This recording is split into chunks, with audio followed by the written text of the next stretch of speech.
पिछले एपिसोड में हमने लीजी के बारे में जाना था जो रियल वर्ल्ड से मार्शल वर्ल्ड में जाकर टेलीपोर्ट हो जाता है। वहां आने के बाद उसे एक काम मिला था कि उसे अपनी पावर को बढ़ाना है और इतना ज्यादा पावरफुल बनना है कि वो हेवन को दोबारा से रीबिल्ड करने में मदद कर सके। इस चीज में उसका साथ एक सोल भी देने वाला था जो कि हर टाइम उसकी मदद करेगा। साथ ही लीजी के पास एक हेवनली ईंट भी आ गई होती है जिसका इस्तेमाल करते हुए वो किसी को भी हरा सकता है। इसलिए लीजी इस सफर को करने के लिए तैयार हो जाता है। जिसके बाद यहाँ से ये एपिसोड शुरू होता है। तो इस एपिसोड की शुरुआत में लीजी ने उसी वेपन का इस्तेमाल करते हुए बाओकी के ऊपर काफी खतरनाक अटैक कर दिया था, जिस अटैक को तो बाओकी संभाल ही नहीं पाता, उसकी वहां पर हालत खराब हो जाती है। ये देखकर तो लीजी काफी ज्यादा खुश हो जाता है कि ये वेपन तो बहुत ही अच्छा है। वो बाओकी के सारे साथियों से कह रहा होता है, लगता है मुझे ये वेपन तुम पर भी इस्तेमाल करना पड़ेगा फिर से। जो देखकर तो बाओकी और उसके सारे साथी एकदम ज्यादा घबरा जाते हैं और वहां से जल्द अपनी जान बचाकर भाग निकलते हैं कि कहीं ये लीजी दोबारा से उनके ऊपर उसी ईंट का इस्तेमाल करते हुए फिर से अटैक न कर दे। तब वहां पर शियाओकी आता है जो लीजी से कह रहा था, तुम्हें पता है ये जो ईंट है वो बहुत ही ज्यादा पावरफुल है, ये एंशिएंट ट्राइब के एक बहुत ही पावरफुल एम्परर के पास थी, वही ईंट को मैंने तुम्हें दे दिया है जो कि तुम्हारी आगे चलकर बहुत ज्यादा मदद करने वाला है। जैसे जैसे तुम अपनी पावर को बढ़ाते जाओगे वैसे वैसे ही इस ईंट की भी पावर बढ़ती जाएगी। इसलिए लीजी वहां पर कह रहा होता है, अब मैं इस वेपन का इस्तेमाल करते हुए इस पूरे के पूरे कल्टीवेशन वर्ल्ड के अंदर सबसे ज्यादा पावरफुल कल्टीवेटर बनकर दिखाऊंगा, देखता हूँ मेरा रास्ता कौन रोक सकता है। जिसके बाद लीजी वहां पर शियाओकी से पूछ रहा होता है, क्या तुम मुझे बता सकते हो कि आखिर मेरा अभी करंट लेवल क्या है। जिसमें शियाओकी बताता है, अभी तुम सिर्फ 1 स्टार सोल मास्टर हो और 1 स्टार सोल मास्टर जो कल्टीवेशन वर्ल्ड का सबसे लोवेस्ट लेवल है, क्योंकि अभी तुमने अपनी कल्टीवेशन की शुरुआत की है। ये सुनकर तो लीजी एकदम ज्यादा हैरान रह जाता है कि मेरे पास तो सबसे घटिया लेवल है, मुझे अपना लेवल बढ़ाना पड़ेगा। जिसके बाद शियाओकी अपनी पावर का इस्तेमाल करते हुए लीजी को दोबारा से हेवन के अंदर ही लेकर आ जाता है। ये देखकर तो लीजी भी हैरान था कि इसने वापस से मुझे हेवन के अंदर क्यों लेकर आ गया। शियाओकी इससे कहता है, ये तुम्हारी गलत फहमी है, ये हेवन नहीं है। कल्टीवेशन वर्ल्ड के अंदर हर एक कल्टीवेटर के पास उसका स्पिरिचुअल वर्ल्ड होता है जिसके अंदर जाकर वो अपनी कल्टीवेशन बढ़ाता है। तुम्हारे पास हाल फिलहाल के लिए कोई भी कल्टीवेशन वर्ल्ड नहीं है, इसलिए मिस्टर गी ने हेवन को ही तुम्हारे कल्टीवेशन वर्ल्ड से जोड़ दिया है। जब भी तुम अपनी कल्टीवेशन वर्ल्ड का इस्तेमाल करने की कोशिश करोगे तो तुम सीधा हेवन के इसी हिस्से में आ जाओगे। आज से तुम्हारे लिए यही तुम्हारा कल्टीवेशन वर्ल्ड है जहाँ पर तुम्हें कल्टीवेशन पावर को सीखना पड़ेगा। जैसे जैसे तुम अपनी पावर बढ़ाते जाओगे वैसे वैसे तुम्हारे पास पावर आते जाएगी कि तुम यहाँ पर हेवन को दोबारा से रीबिल्ड कर सकते हो। जो सुनकर तो लीजी भी हैरान रहता है कि क्या सच में मैं फिर से अपनी कल्टीवेशन करते हुए हेवन को बिल्ड कर सकता हूँ, ये तो बहुत ही बढ़िया होगा। जिस पर शियाओकी कहता है, हाँ तुमने सही कहा, लेकिन उसके लिए तुम्हें कम से कम अपने 7 स्टार सोल मास्टर को ब्रेक थ्रू करना पड़ेगा, उसके बाद ही तुम यहाँ पर हेवन को दोबारा से बिल्ड करने को शुरू कर सकते हो, उससे पहले तुम इसे नहीं शुरू कर सकते। वो उसे वहाँ पर कल्टीवेशन वर्ल्ड के बारे में बता रहा होता है कि यहाँ पर किस तरह की कल्टीवेशन होती है। यहाँ पर लेवल 1 से लेकर लेवल 7 तक के अलग अलग सोल मास्टर होते हैं, उसके आगे भी सोल मास्टर होते हैं लेकिन वो बहुत ज्यादा पावरफुल होते हैं जिन्हें कल्टीवेट करना और ब्रेक थ्रू करना काफी ज्यादा मुश्किल काम होता है। तुम अगर 7 लेवल के सोल मास्टर को भी यहाँ पर ब्रेक थ्रू कर लेते हो तो तुम्हारे पास इनफ पावर आ जाएगी कि तुम हेवन को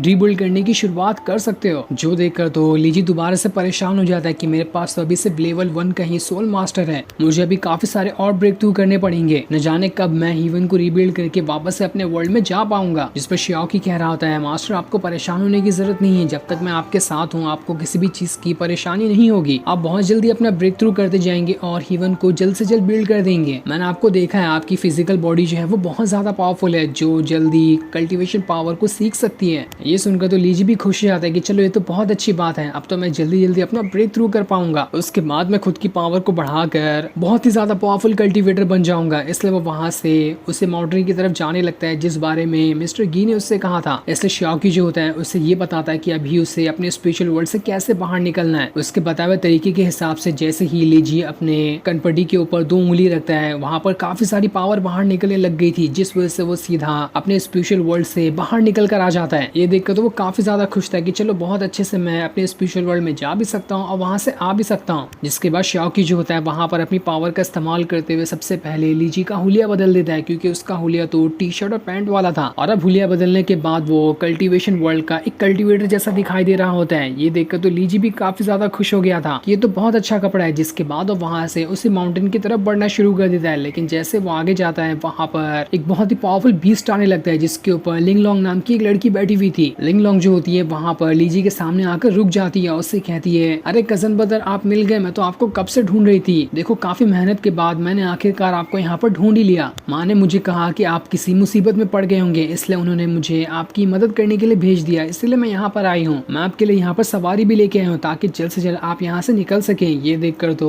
लीजी भी हैरान रहता है कि इतने भयानक जानवर पे मैं कैसे बैठूंगा, इसने मुझे गिरा दिया। तो लिंगलोंग कहती है आप काफी टाइम से नहीं मिल रहे थे, इसलिए जब तक के लिए सेकंड अंकल को ही फैमिली का हेड बना दिया गया है, इसलिए जल्दी से मेरे साथ चलो। ये सुनकर तो लीजी भी हैरान रहता है कि आखिर यहाँ पर ये कौन लोग हैं, मुझे मेरी किस तरह की आइडेंटिटी मिली है, मुझे तो ये तक भी ठीक से नहीं पता। लगता है धीरे धीरे करते हुए मालूम पड़ेगा कि कौन से लोग मेरे क्या लगने वाले हैं और किस तरह के फैमिली मैटर में भी मैं पढ़ने वाला हूँ। जिसके बाद वो उस जानवर पर बैठकर वहां से आगे बढ़ने लगता है। उसे तो उसके ऊपर बैठना भी नहीं आ रहा था, लेकिन तब भी जैसे तैसे वो घसीटते हुए आगे जा रहा होता है। और जैसे वो वहां से आता है, सामने एक बहुत ही पावरफुल स्कॉर्पियो आ गया था जो लीजी के बीस्ट के ऊपर अटैक करते हुए उससे वहां से गिरा देता है। ये देखकर तो लीजी भी हैरान था कि अरे ये क्या चीज है। वो स्कॉर्पियो सीधा लीजी के पीछे ही पड़ गया होता है ताकि वहां पर वो उसकी जान ले सके। लीजी उससे बचने के लिए इधर उधर भागने की कोशिश करता है, पर तब वहां पर लिंगलोंग जो होती है अपनी तीर कमान को बाहर निकाल लेती है। उसके अंदर से तीर को चलाते हुए इसने सीधा उस स्कॉर्पियो की तरफ ही भेज दिया था। वो तीर जैसे स्कॉर्पियो को लगता है उसे तो वहां पर कुछ होता ही नहीं और वो अब सीधा लिंगलोंग के पीछे ही पड़ जाता है। इसलिए लिंगलोंग दोबारा से अपनी तीर को निकालते हुए उसके ऊपर अटैक करने की कोशिश करती है, लेकिन तब भी वहां पर वो स्कॉर्पियो ज्यादा पावरफुल दिखाई दे रहा था। और जैसे वो स्कॉर्पियो वहां पर लिंगलोंग के ऊपर अटैक करने वाला होता है, इससे पहले ही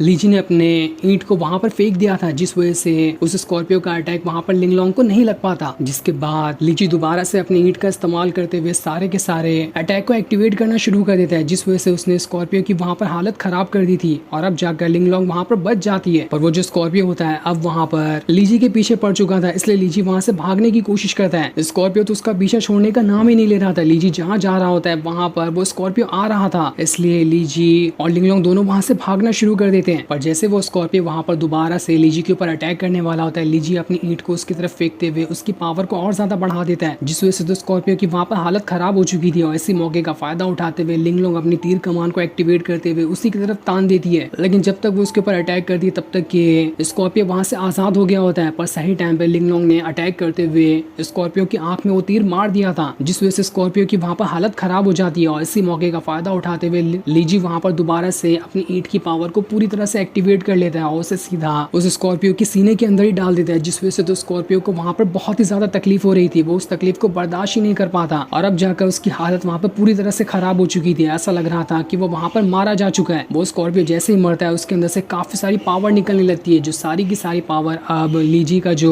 ईंट होता है उसके अंदर जाने लगती है, जिस वजह से ईंट की भी पावर बढ़ चुकी थी। यानी कि लीजी अब यहाँ पर जितने भी मॉन्स्टरों को मारेगा उन सभी की पावर ईंट के अंदर ही चली जाएगी, जिस वजह से वो ईंट पहले से भी ज्यादा पावरफुल हो जाएगा। ये देखकर तो लीजी भी हैरान रहता है कि यहाँ पर आखिर ये हुआ क्या। लिंगलोंग उससे कहती है ऐसा लग रहा है कि आपका जो ये ईंट है उसके अंदर इस स्कॉर्पियो की सारी पावर चली गई है, इस वजह से ये ईंट और ज्यादा पावरफुल हो चुका है। मैंने सुना था कि यहाँ पर ऐसे बहुत सारे बीस्ट रहते हैं, अगर कोई भी उस बीस्ट को मारे तो उसकी पावर को वो एब्जॉर्ब कर सकता है, जिस वजह से उसकी भी पावर बढ़ जाएगी। और ऐसे ही भी आप स्कॉर्पियो की सारी पावर आपके इस ईंट के अंदर जा चुकी है और बाद में चाहो तो आप उसकी पावर का इस्तेमाल भी कर पाओगे। लेकिन पहले तो आप अपना ब्रेक थ्रू नहीं कर पा रहे थे, तो आपके पास से ईंट कैसे आया, जिस वजह से आपने तो अपना लेवल 1 का सोल मास्टर को ब्रेक थ्रू भी कर लिया है। ये सुनकर तो लीजी वहां पर कह रहा होता है अरे मुझे मेरा एक दोस्त मिल गया था जिसने ही मुझे ब्रेक थ्रू करने में मदद की, उसी की मदद की वजह से मैं यहाँ पर अपना ब्रेक थ्रू कर पाया हूँ। तभी वहां पर भागते हुए बाओकी आता है, जो स्कॉर्पियो को मारा हुआ देखकर एकदम ज्यादा हैरान रह चुका था। वो उसे देखकर कह रहा होता है मेरा इतना प्यारा स्कॉर्पियो यहाँ पर मारा गया, आखिर इसे किसने मारा, एक बार बस मुझे पता चल जाए, मैं उसे जिंदा नहीं छोड़ने वाला। वो वहां पर लीजी को देखकर कह रहा होता है लीजी अब बच के रहना, मैं तुम्हें नहीं छोड़ूंगा, तुमने यहाँ पर मेरे इतने प्यारे स्कॉर्पियो को मार दिया, इसकी सजा तुम्हें जरूर मिलेगी। जो देखकर लीजी समझ जाता है कि आखिर स्कॉर्पियो को भेजने वाला भी कोई और नहीं बल्कि ये बाओकी ही था। इसने यहाँ पर स्कॉर्पियो को भेजकर मेरी जान लेने की कोशिश की थी, वो तो अच्छा हुआ मैंने इसे मार दिया, वरना तो इसने यहाँ पर मुझे मार ही दिया था। लेकिन तुम मुझे बता सकते हो कि आखिर यहाँ पर तुम मुझे मारना क्यों चाहते थे। जिस पर बाओकी कह रहा होता है चाहे कुछ भी क्यों ना हो जाए मैं तुम्हें नहीं बताने वाला। ये सुनकर तो लीजी वहां पर दोबारा से अपनी ईंट की पावर को एक्टिवेट कर लेता है। उसने उसे एक्टिवेट करते हुए उसे सीधा